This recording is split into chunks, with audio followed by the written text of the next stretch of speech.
Dragon গাছ করে দেই, তাহলে ওদের অনেক উপকার হবে। এরপর পরি জাদু করে সেই পচা ড্রাগন থেকে পুকুরে অনেক অনেক ড্রাগন গাছ এনে দেয়। জিয়া, আমরা হলাম জাদুর ড্রাগন। মারে, আমি কাজে যাচ্ছি, তুই বাড়িতেই থাক। আমার যে শরীরটা তেমন একটা ভালো না, তাই তুই বাড়ির কাজগুলো করে রাখিস। আমি বাঘিনী মামিদের বাড়িতে কাজ করে তাড়াতাড়ি চলে আসব। ও মা, তুমি কাজে যাচ্ছ কেন? ডাক্তার আঙ্কেল তো বলেছে তোমাকে রেস্টে থাকতে। তুমি যে অনেক অসুস্থ মা, তুমি কাজে যেও না। মারে, কাজে না গেলে কি করে হবে? কাজে না গেলে যে আমাদের না খেয়ে মরতে হবে রে মা। মা, তাহলে তুমি বাড়িতেই থাকো, আমি বরং বাঘিনী মামিদের বাড়িতে যাই, এরপর ওনাদের সব কাজ করে দেব। তুমি বাড়িতে রেস্ট করো মা। মারে, তুই গেলে হবে না, অত ভারী ভারী কাজ কি তুই আর করতে পারিস? আর তাছাড়া আমার শরীরটা এখন একটু সুস্থ, আমি কাজ করতে পারবো মা। তুই বরং বাড়িতেই থাক আর বাড়ির কাজগুলো করে রাখিস। আচ্ছা ঠিক আছে মা, আমি বাড়ির সব কাজ করে রাখবো। তুমি কিন্তু তাড়াতাড়ি চলে এসো আর সাবধানে যেও। আরে ঝুমা, এত বেলা করে কাজে আসলে কি করে হবে রে? তুই যে প্রত্যেকদিন দেরি করে আসিস আর শরীর খারাপের বাহানা করিস। বাঘিনী মামি, আমার শরীরটা সত্যিই খারাপ। আসলে এতটা খারাপ লাগছিল, তাই একটু রাস্তায় জিরিয়ে নিয়েছি। এই জন্যই তো আমার একটু আসতে সময় লেগে গেল। কিন্তু আপনি চিন্তা করবেন না বাঘিনী মামি, আমি এক্ষুনি আপনার সব কাজ করে দিচ্ছি। হয়েছে হয়েছে, এখন আর বক বক করতে হবে না। এমনিতেই এসেছিস দেরি করে, আবার এখন দাঁড়িয়ে দাঁড়িয়ে বক বক করছিস। যা যা, তাড়াতাড়ি কাজে লেগে পড়। এরপর ঝুমা শিয়ালিনী কাজ করতে গিয়ে অসুস্থতার কারণে জ্ঞান হারিয়ে ফেলে। আরে আরে, এই অসুস্থ ঝুমা শিয়ালিনী দেখে আমাকে বিপদে ফেলবে। এ তো অসুস্থ হয়ে পড়ে আছে, এখন যদি কিছু হয় তাহলে তো আমি ফেঁসে যাব। না না, এক্ষুনি ওকে হাসপাতালে নিতে হবে। ডাক্তার আঙ্কেল, আমার মায়ের কি হয়েছে? আমার মা এভাবে শুয়ে আছে কেন? ডাক্তার আঙ্কেল, আমার মাকে ভালো করে দাও। আমার মা ছাড়া যে আমার আর কেউ নেই ডাক্তার আঙ্কেল। আরে বাচ্চা মেয়ে, তোমাকে তো আগেই বলেছি তোমার মাকে রেস্টে থাকতে হবে। আর তোমার মায়ের শরীরে রক্তের অভাব, তাই তোমার মাকে রক্ত দিতে হবে। কিন্তু রক্তের স্যালাইনের যে অনেক টাকা দাম, তোমরা সেগুলো কি করে দেবে?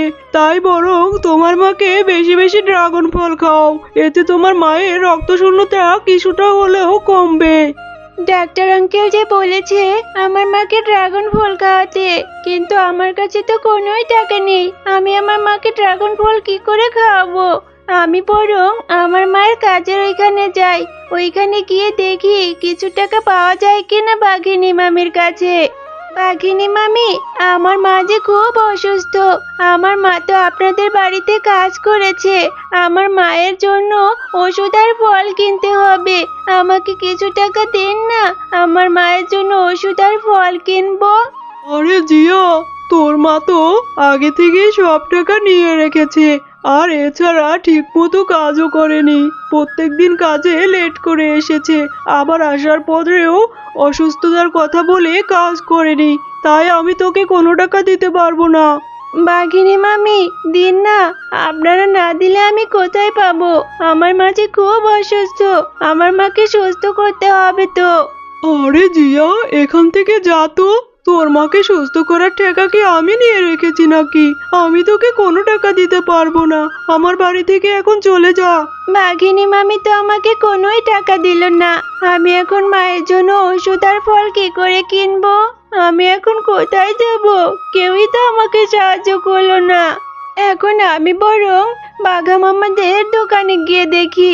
বাঘা মামা তো অনেক অনেক ফল বিক্রি করে, আমি দেখি ওইখানে গিয়ে একটা ড্রাগন ফল পাই কিনা। ও বাঘা মামা, আমার মা যে খুব অসুস্থ, ডক্টর বলেছে ড্রাগন ফল খাওয়াতে। তোমার দোকানে তো কত ড্রাগন ফল, আমাকে একটা ড্রাগন ফল দাও না। আরে জিয়া, তোকে আমি ড্রাগন ফল কি করে দেব?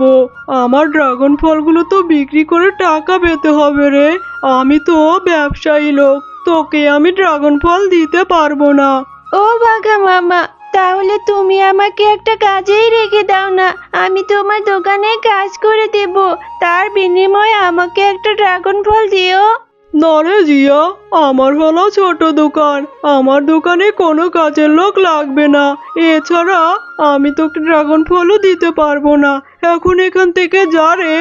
ও বাঘা মামা, দাও না, আমার মা ছাড়া যে আমার আর কেউ নেই, আমার মাকে সুস্থ করতে হবে।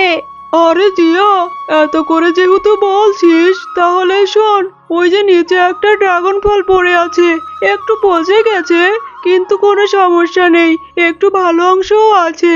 তুই বরং বাড়িতে নিয়ে ওইটাই কেটে ভালো অংশটুকু তোর মাকে খেতে দিস।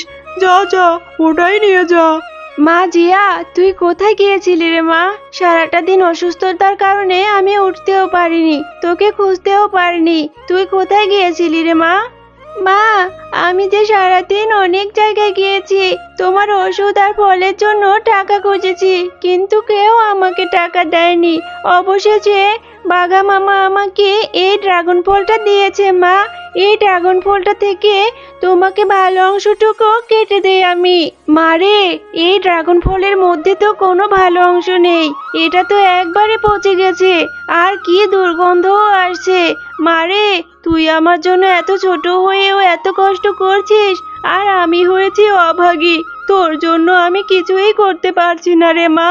মা, তুমি কোনো চিন্তা করো না, আমি যে করেই হোক তোমার জন্য ফল আর ওষুধের টাকা আনবো।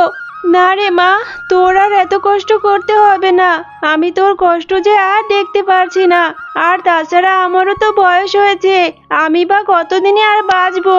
মা, তুমি এভাবে বলো না, তুমি এভাবে বললে যে আমার খুব কষ্ট হয়। তুমি আমাকে এভাবে আর বলো না, তুমি ছাড়া এ দুনিয়ায় আমার আর কে আছে মা? আমি যে তোমাকে ছাড়া একা একা থাকতে পারবো না। তুমি চিন্তা করো না, আমি তোমার জন্য যে করেই হোক ফল আর ওষুধ নিয়ে আসবো, তুমি সুস্থ হয়ে যাবে। এরপর জিয়া সেই ড্রাগন ফলটি নিয়ে তাদের পুকুরে ফেলে দেয়। রাতের বেলা সেখানে একটি পরী চলে আসে। আহারে, এই ছোট্ট মেয়েটা কত অসহায়, তার অসুস্থ মাকে সুস্থ করার জন্য মেয়েটা কত কষ্ট করছে। আমি বরং এদের সাহায্য করি, আমি এই পচা ড্রাগন ফলটি থেকে অনেক অনেক ড্রাগন গাছ করে দেই, তাহলে ওদের অনেক উপকার হবে। এরপর পরী জাদু করে সেই পচা ড্রাগন থেকে পুকুরে অনেক অনেক ড্রাগন গাছ এনে দেয়।